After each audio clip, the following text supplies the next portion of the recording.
மேற்கோள்: மேதை என்பது 1% உத்வேகம் மற்றும் 99% வியர்வை. தாமஸ் எடிசன் எழுதியது.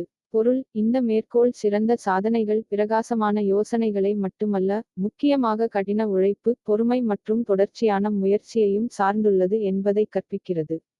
ஒரு யோசனை ஒரு தீப்பொறி போல சிறியதாக இருக்கலாம்.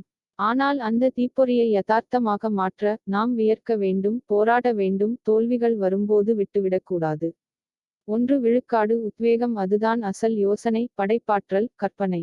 99% வியர்வை அதுதான் கடின உழைப்பு, பரிசோதனை, மீண்டும் மீண்டும் சோதனைகள்.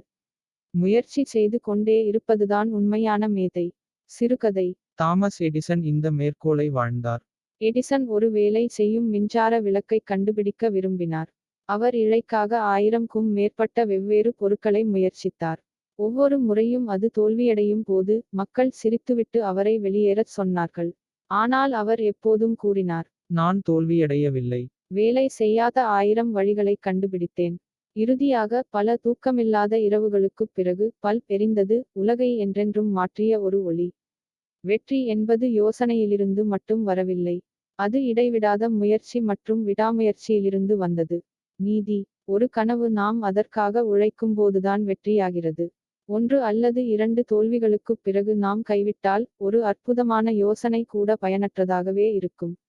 முயற்சி செய்து கொண்டே இருங்கள். ஏனென்றால் முயற்சியின் ஒவ்வொரு அடியும் உங்களை வெற்றியை நெருங்குகிறது.